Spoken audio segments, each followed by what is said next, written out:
다음 또 박근정 차장님이 오늘 준비해 주실 내용이 네, 화장품. 예, 화장품 앤 뷰티. 화장품 지금요?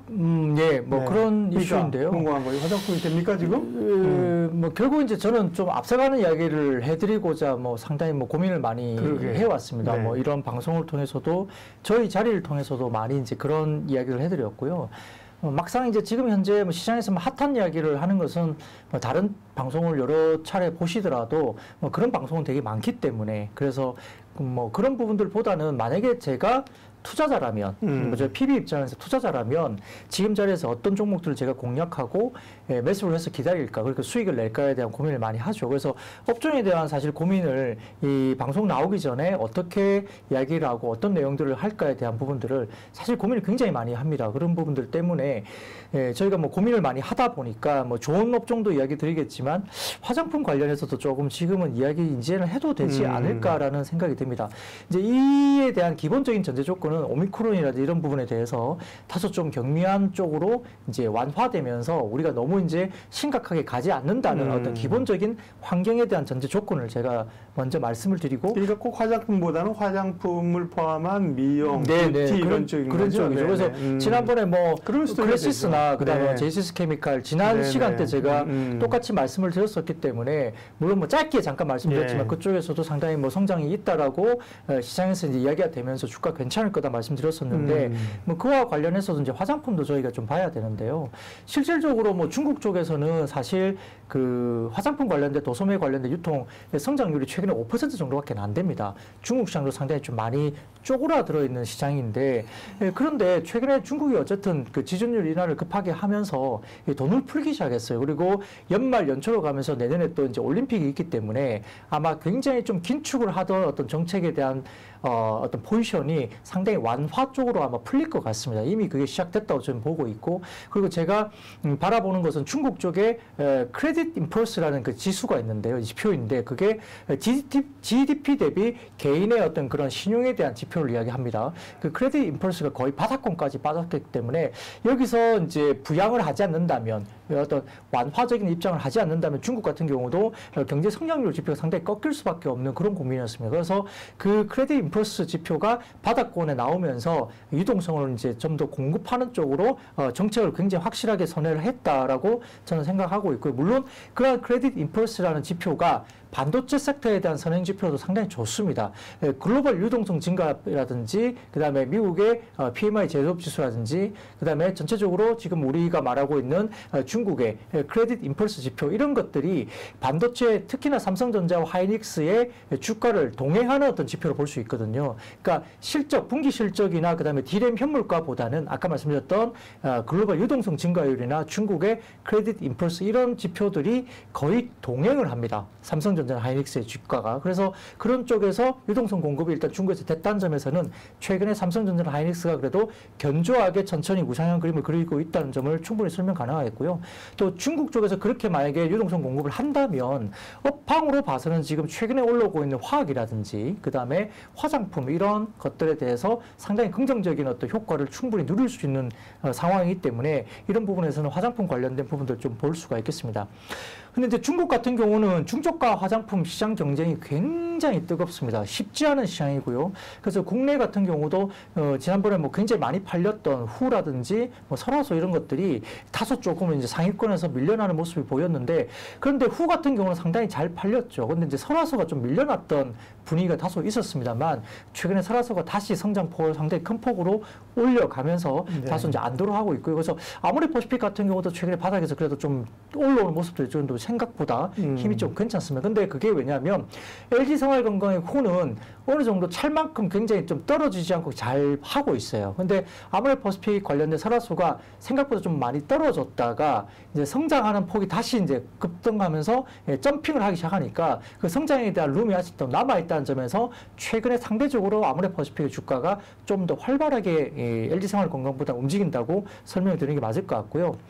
근데 이제 치열한 경쟁이 지금 중국 시장에도 있는 상황인데 온라인이라든지 그다음에 벤처 브랜드라는 게 이제 온라인 중심의 이제 어떤 브랜드들인데 확대되면서 이게 이제 국내뿐만 아니라 중국도 글로벌 시대적 조류로 이제 자리 잡고 있습니다. 따라서 온라인 유통이 확대되면서 벤처 브랜드들이 굉장히 많이 나타나고 있고 신규 진입이 쉬워졌죠. 그래서 우리도 이제 아시는 분은 뭐 여성분들 많이 아시겠지만 화훼라는 앱에 들어가 보면 브랜드가 엄청나게 많고요. 온라인 전용 뭐 물건들로 상당히 많이 이제 지금 진출되어 있어서 한국 앱입니다. 한국 앱이에요? 화훼라는 앱이 있는데 네. 거기 들어가면 이제 카테고리별로 정리가 돼 있고 카테고리별로 좀 많이 팔리는 어떤 그 항목들 그리고 이제 어떤 브랜드의 어떤 뭐 예를 들어서 뭐 스킨, 로션, 뭐 에센스 이런 것들이 어떤 게 잘 팔리는지 순위가 쫙 이렇게 나옵니다. 실시간으로 알 수 있겠네요. 네, 그래서 화훼라는 앱을 통해서 네. 또 많이 보고 후기를 또 보면서 이제 많이 구독하고 또 그걸 이제 이렇게 뭐 그 화장품도 사시기도 하고 그러시더라고요. 그래서 화훼라는 앱이 상당히 좀 우리나라에서도 상당히 유명한데 벤처 브랜드가 이제 온라인 쪽으로 중국도 확대가 되면서 상당히 경쟁이 치열해졌죠. 근데 국내에서 그러다 보니까 원 브랜드 샵, 그러니까 하나의 브랜드를 가지는 샵을 가지는 국내 브랜드들이 상당히 어려워졌죠. 사실 뭐 이니스프리나 이런 그 업종들이 중국에서 지금 고전하고 있습니다. 그래서 상당히 좀 어려워졌고, 뭐 옛날에 우리가 알고 있는 에뛰드라든지 중국에 진출해서 상당히 많은 폭을 갖고 있었던 이니스프리 이런 브랜드도 상당히 고전을 할 수밖에 없었던 상황이죠. 그래서 1, 2년 만에 중국 쪽의 화장품 브랜드에 대한 그 트렌드가 굉장히 빨리 바뀝니다. 예를 들어서 지금 그 중국 같은 경우는 2015년에서 16년도 같은 경우는 바이취린이라는 브랜드가 그때는 상당히 이제 1등 업체였죠. 근데 2017년부터 18년 동안에는 카슬란이라는 또 브랜드가 1등을 했고요. 그 다음에 18년도와 19년도 사이에는 퍼펙트 다이어리라는 브랜드가 또 1등을 했습니다. 그리고 2000년과 2021년 지금 최근까지는 화시즈라는 그런 또 브랜드가 1등을 하고 있거든요. 그러니까 우리가 이제 예전에도 보면 커피 브랜드도 국내에도 그랬어요. 그러니까 스타벅스가 잘 나가다가 커피빈이 잘 나가다가 그다음에 뭐 또 다른 뭐 그 브랜드들이 또 돌고 돌면서 굉장히 뭐 엔젤스 갑자기 뜨고 뭐 이러면서 상당히 파스구치가 뜨고 왔다 갔다 하면서 상당히 많이 그래 왔다 갔다 했거든요. 비슷하게 그 화장품도 중국에서 제가 말씀드렸던 그런 브랜드들이 계속적으로 1, 2년 만에 1등 업체가 바뀌기 시작하면서 굉장히 좀 트렌드가 빨리 변했죠. 근데 그런 부분들 때문에 상당히 그 이제 빠르게 이제 변화하고 경쟁이 심화됐는데 근데 한 가지 재밌는 게 있습니다. 그게 뭐냐면 이들 주로 이제 이게 주도 브랜드들 제품을 모두 어디가 만들었냐면 코스맥스가 만들었습니다. 그렇죠. 그래서 히트시킨 이 브랜드들을 모두 히트시킨 게 코스맥스의 ODM이거든요. 그래서 그게 이제 우리가 주목할 점이고요. 그래서 코스맥스의 중국 매출이 2021년 약 한 6천억 대 이상으로 지금 나오고 있기 때문에 2015년 대비 중국 매출이 3배 정도, 한 6년 만에 3배 정도 늘었습니다. 그러니까 상당히 그 시장에서 잘 하고 있다는 게 명확하다는 것이고요. 근데 이제 거기에다가 이제 좀 최근에 아주 중요한 이벤트가 하나 있었죠. 그게 뭐냐면은 30년 만 하나 바뀐 게 있어요. 그게 중국의 화장품 기본법이라는 게 있습니다. 이게 30년 만에 중국에서 바뀌었습니다. 그래서 그게 뭐냐면 화장품의 원료 관리라든지 그다음에 공장에 대한 인증이나 등록, 그다음에 광고 등의 산업 전반에 대한 규제가 그리고 관련 책임자에 대한 책임과 그다음에 처벌이 굉장히 강화됐거든요. 그 전에 이제 뭐 아무거나 사실은 네, 우죽순으로 네, 맞습니다. 규제를 안 했는데 이제 퀄리티 규제를 한다는 거죠. 네네, 그걸 굉장히 강화시키는 게 화장품 기본법이라는데 그게 30년 만에 바뀐 거고요. 거기에 따라서 이제 그게 결국은 중국 내에서 로컬 업체들의 우죽순으로 이렇게 벌어나는 어떤 브랜드들을 구조조정하겠다. 그러니까 영세한 업체들을 그냥 마구잡이로 만들어내는 것들을 구조조정하면서 내부적으로 산업을 갖다 상당히 좀 정화시키겠다는 건데요. 결국 중소영세 업체들의 시장 퇴출을 가속화할 수 있는 어떤 그런 시기로 볼 수 있습니다. 그게 로컬의 어떤 뭐라 그럴까요? 뭐 아주 럭셔리 브랜드를 대상으로 하는 게 아닙니다. 그런 상황인데요. 화장품 등록 규정 강화 이후에 중국의 신제품 등록 건수가 최근에 뉴스를 찾아보면 최근에 100분의 1 토막이 났다고 합니다. 그러니까 새로운 그 화장품 브랜드가 막 등록이 올라오잖아요. 네. 그 등록 건수가 이번에 아까 말씀드렸던 화장품 그 기본법이 바뀌면서 최근 들어서 100분의 1 토막이 났다고 하거든요. 그러니까 신제품을 제대로 내지를 못하는 거죠. 문제가 되니까. 그래서 그런 쪽으로 보도가 이루어지면서 상당히 이 규제가 로컬의 영세업체들이 상당히 조금은 변화가 일으키는 모습인데 근데 이게 코스맥스를 생각해 보면 기회일 수밖에 없죠. 왜냐하면 코스맥스 같은 경우는 연구, 개발, 그다음에 제조, 거기뿐만 아니라 대관, 등록, 허가 업무까지 모든 거를 종합적으로 서비스를 할 수 있는 업체가 코스맥스예요. 그러면 그러한 영세업체들이 자체적으로 자기네들이 하지 못하는 것들을 결국은 코스맥스 쪽으로 OEM, ODM을 맡길 수밖에 없는 구조이기 때문에 어떻게 보면 로컬 업체들에 대한 그 점유율을 코스맥스가 상당히 높일 수밖에 없는 그런 구간이다 보는 거고요. 제가 아까 초두에 중국 화장품의 최근의 성장률이 약 5% 정도 된다고 봤는데 최근 코스맥스 같은 경우는 중국 법인이 30% 이상 이제 성장세를 보였다는 점에서 굉장히 고무적인 모습이에요. 그래서 이 결국은 펀더멘탈리 어떤 그런 부분에서 굉장히 이렇게 변화가 일어나고 있는데 코스맥스가 그냥 전체적인 어떤 뭐 오미크론 이슈라든지 그다음에 시장에 대한 업황에 대한 밸류에이션 하향 조정 때문에 주가가 많이 빠져 있는 상태에서 상당히 좀 어려워진 상황이고요. 코스맥스의 4분기 영업이익이 지금 추정치가 나오는 것은 약 250% 정도, 250억 정도 나옵니다. 이게 전년 동기 대비 영업이익이 130% 증가하는 기준이기 때문에 4분기 YY 증감률이 상당히 높게 형성될 것 같고요. 그다음에 이제 본사 매출 기준은 전년 대비 17% 성장, 그리고 중국 사업 매출은 약 28% 이상 증가를 이제 가정하고 있기 때문에 상당히 고성장이 지금 계속되고 있는 거죠. 그리고 현재 주가가 12월 포워드 기준으로 10배 미만 정도 수준입니다. 그래서 사실 이 정도면 너무 싼 거 아니냐라고 생각했을 때 코스맥스 같은 경우는 그래도 어느 정도 사놓고 기다리시면 불확실성에 대한 부분보다는 상승폭은 상당히 좀 있을 수 있다는 점에서는 한 번 정도 베팅을 할 만하다 말씀드리겠습니다. 11월에 엄청 떨어졌네요. 코스닥이. 네. 아니죠. 코스맥스가요. 그죠? 네. 화장품주가 그래도 뭐 아까 코스맥스가 증자했기 때문에요. 네. 증자 러버화이트님이 증자 처음 맞았던 종목이라고. 그러니까 찾아보니까 이제 5월인가 뭐 있었는데요. 그러고 나서도 변동성은 있었지만 이제 가다가 11월에 엄청 많이 떨어졌습니다. 그걸 좀 돌려내고 최근에 이제 화장품 얘기하는 거는 이제 LG생활건강용 얘기 나왔잖아요. 네. 뭐 바닥 좀 다진다고 했는데 차장님은 원료의약품업체 코스맥스를 화장품 가운데서는 탑픽으로 꼽았고요. 오늘 말씀하시는 게 화장품뿐만 아니라 화장품과 이제 미용 뷰티 관련된 얘기니까 추가적인 얘기 더 해주십시오. 네, 뭐 어느 분께서 지금 여기 댓글창에 말씀드렸던 게 이제 코스맥스는 뭐 가희가 목에 살려요 말씀하신 분이 있거든요. 네. 화해 말씀드렸더니 집사람과 화해하고 싶다고 말씀하시는 분도 계신데요. 네. 가희인가 요즘 핫하대요? 네, 뭐 맞습니다. 가희가 이제 약간 오버해서 말씀드리자면 3초에 하나씩 팔린다고 하고요. 그게 또 싸지 않습니다. 가희라는 제품이 이제 이렇게 스틱으로 이제 얼굴에 이렇게 하면 뭐 링클 주름도 이제 좀 막아주고 뭐 이렇게 한다고 하더라고요. 그리고 PPL도 굉장히 공격적으로 하고요. 그래서 뭐 PPL 공격적으로 한다는 것은 아마 뭐 회사 지분 매각을 염두에 둔 뭐 포석일 수도 있습니다만 아무튼 시장에서 그게 핫하게 사실 이 스틱 제품이 없었던 건 아닙니다. 과거에 뭐 우리가 선블록도 사실 스틱으로 나왔었거든요. 그래서 스틱 제품이 없었던 건 아닌데 가희라는 브랜드가 어쨌든 마케팅에 성공하면서 시장에서는 잘 팔렸고 거기에다가 이제 뭐 지금 뭐 가희를 따라하는 여러 가지 스틱 제품이 많이 나오고 있죠. 근데 이제 그런 브랜드에서 많이 팔리니까 지금 코스맥스가 이제 가희 관련된 제품을 또 하면서 또 실적이 업사이드도 상당히 맞는 거 올라가는 것은 또 말씀하신 게 맞고요. 예, 그런 분위기인데, 어떤 뭐 분위기로 봐서는 코스맥스가 여전히 뭐 상대적으로 지금 가장 뭐 밸류에이션이나 실적 성장이 충분히 펀더멘탈을 갖고 있는 업종인데, 종목인데 불구하고 주가가 좀 싼 거고요. 뭐 그렇게 가다 보면 결국은 이제 뭐 아래쪽에 보면은 뭐 우리가 뭐 연우라든지 그다음에 클리오 이런 제품들도 결국은 나중에는 좀 따라 올라갈 수 있다 생각이 드는데 아무튼 시장에서는 우선적으로 대장주가 먼저 가야 됩니다. 그래야만이 그 밑단에 뭐 중소형주들이 연우나 클리오 같은 종목들이 움직일 수 있기 때문에 그런 부분들은 이제 코스맥스나 이런 종목들이 먼저 좀 움직여줘야 된다고 좀 말씀을 드리고 싶고요. 이제 제가 이제 두 번째로 말씀드린 게 결국은 이제 화장품이나 이제 뷰티 섹터를 말씀드렸는데 이제 뭐 뷰티 미용기기라 말씀드리면 지난번에 뭐 클래시스나 뭐 제이시스케미컬 이쪽은 이미 다들 이제 잘 알고 계시고 지난주에 제가 언급을 한번 해서 뭐 그쪽은 일단 알고 계시니까 패스를 하겠습니다. 근데 약간 뭐 갑자기 이제 새롭게 이야기를 한 종목을 드리자면 시장에서 별로 이제 관심이 없었던 종목일 거예요. 제가 말씀드릴 종목은 인터로조입니다. 인터로조. 네. 컨택트 렌즈 하는데 아니에요? 네, 맞습니다. 뭐 과거에 이제 얼마 전까지는 수지 컨택트 렌즈, 뭐 수지 컬러 렌즈 이렇게 해서 마케팅이 됐던 가수 네네, 수지 씨. 예, 그래서 그렇게 국내에서 마케팅이 됐고요. 예, 일단 국내에서는 컨택트 렌즈를 하는 이제 회사로 이제 알려져 있고요. 그렇게 알고 계시면 될 것 같습니다. 근데 인트로조 같은 경우는 사실 이제 그게 뭐 중요한 것이 사실 최근에 약간 뉴스가 하나 나온 게 있는데 뭐 이게 어떻게 반영될지 모르겠습니다만 좀 기대감을 살려주시는 부분인데요.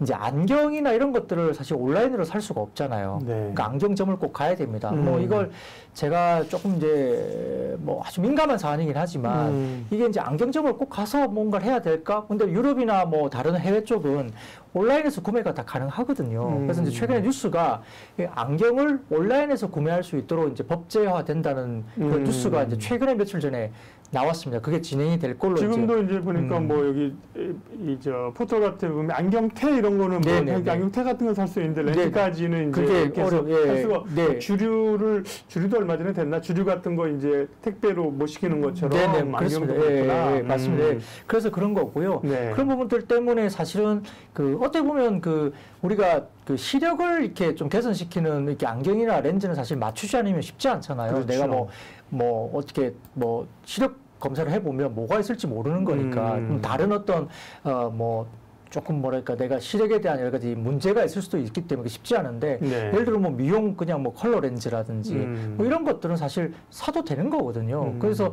해외나 유럽 쪽은 사실은 뭐 약국이나 그다음에 뭐 온라인 쪽에서 컬러 렌즈를 사실은 굉장히 그냥 쉽게 그냥 삽니다. 일반적으로. 근데 국내는 그게 막혀 있다는 것이 아마 좀 뭐 로비나 뭐 여러 가지 이슈들 때문에 못하게끔 어느 이제 뭐 단체 쪽에서 뭐 그쪽을 통해서만 좀 살 수 있게끔 어떤 그런 것이 아닌가라고 그냥 조심스럽게 추정을 하는데 그런 부분에 대한 규제는 좀 사실 좀 풀려야 되지 않을까 개인적으로 생각하고요.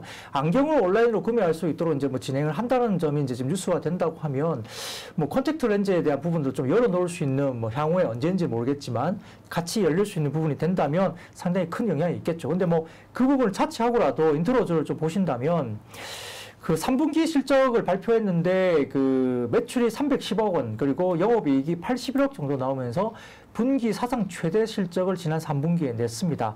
그 이유는 일본 쪽의 물량이 굉장히 많았습니다. 근데 일본 같은 경우도 피아라는 제품이 일본 쪽에 있는데 이게 굉장히 유명한 제품이거든요. 근데 지금 그 인트로즈가 피아 쪽의 중심에 일본형 공급 물량을 지금 하고 있기 때문에 최근에 일본 쪽의 물량을 많이 받고 있으면서 매출이 올라왔고요. 그다음에 이제 국내 시장에서 신규 출시한 게 뭐냐면 실리콘 하이드로겔 제품이라는 게 있습니다. 이게 이제 시장에 올해 시장에 이제 안착을 하면서 새롭게 진입을 하는 건데 상당히 좀 비싸고요. 고품질 렌즈입니다. 그리고 이제 여기에 대해서 이제 환율 효과도 좀 일부 있었고요. 그리고 올해 상반기에 글로벌 렌즈에서도 1위 업체입니다. 알콘사라고 하는데 그쪽에 관련된 OEM 계약 관련된 부분들을 올해 6월로 계약하는데 앞으로 상반기에 알콘사와의 OEM 계약을 공식적으로 이제 계약을 맺으면서 알콘사 물량을 이제 인트로즈가 OEM, ODM을 또 하게 됐습니다. 여기에 따라서 매출 성장이 본격화됐다 볼 수 있겠고요. 그래서 이제 지난 분기에 매출이 300억대 처음으로 올라왔기 때문에 본격적인 성장을 이제 국면으로서 진입했다 이렇게 말씀드리겠습니다. 근데 중요한 것은 제가 말씀드렸던 실리콘 하이드로겔 제품입니다. 근데 그걸 왜 저희가 주목을 해야 되냐면 유럽 시장 같은 경우는 지금 실리콘 하이드로겔 시장이 유럽 시장 전체의 80%를 차지합니다. 근데 인트로조가 이 실리콘 하이드로겔 시장을 유럽 쪽에 진출을 못했었습니다. 그게 뭔데요? 실리콘 하이드로겔? 소재죠, 소재. 네. 실리콘 하이드로겔이라는 소재가 있는데 그걸 가지고 이제 그 컨택트 렌즈를 만드는 거죠. 그게 컬러 렌즈까지도 만들 수 있는데 이 부분이 유럽은 거의 80%가 소재가 실리콘 하이드로겔 이제 아주 고퀄리티 제품들이 유럽은 80% 차지하고 있습니다. 근데 인트로즈가 그 전까지는 그 시장을 못 들어가고 나머지 20% 시장에서 이제 유럽에서 이제 플레이를 해왔는데 이번에 실리콘 하이드로겔 이제 제품이 나오면서 신규 제품이 올해 런칭이 국내도 됐고 유럽 시장에 이제 런칭을 하게 됩니다. 여기에 따라 상당히 좀 많이 올라올 것 같고 아까 말씀드렸던 알콘사에 대한 글로벌 OEM이 이제 시작됐기 때문에 상당히 매출단이 3분기부터 이제 올라오는 게 서서히 이제 본격적으로 시작됐다고 제가 말씀드리고 싶고요. 거기에 따라서 지금 일본 같은 경우는 내년에 매출액이 올해 대비 한 34%, 유럽도 한 35% 이상 성장을 할 것으로 지금 이야기되고 있고 그게 점차적으로 좀 더 고성장이 좀 더 이어질 거다 이게 봅니다. 그리고 1년 만에 이제 성장이 끝날 것이 아니라 상당히 성장폭은 올라올 거라 보는 거고요.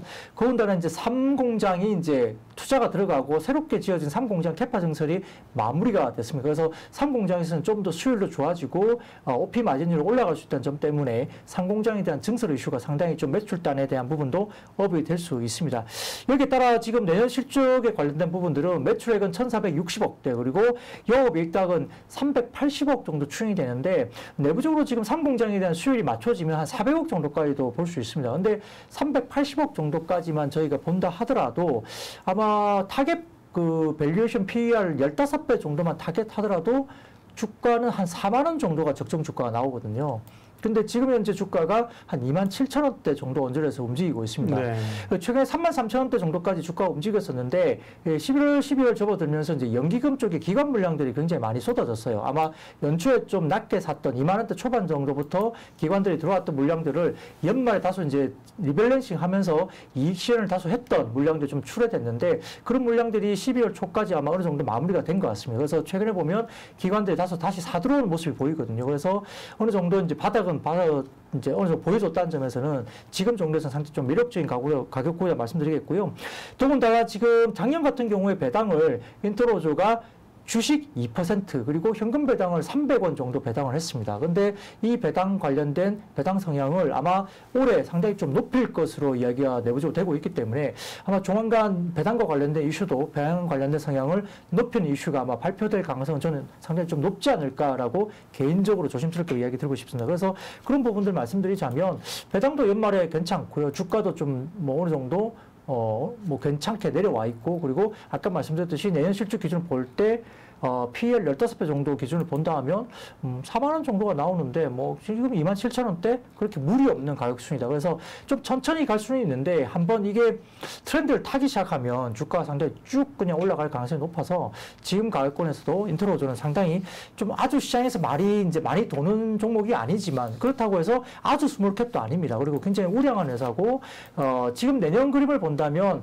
시장에서 EPS 상향 조정이 되거나 실적이 올해보다 상향 조정되는 종목들이 그렇게 많지 않습니다. 상당히 뭐 많지 않은 그 실적 성장을 하는 종목 중에 하나이기 때문에 인트로조 뷰티 산업에서 한번 지켜볼 필요는 있겠습니다. 네.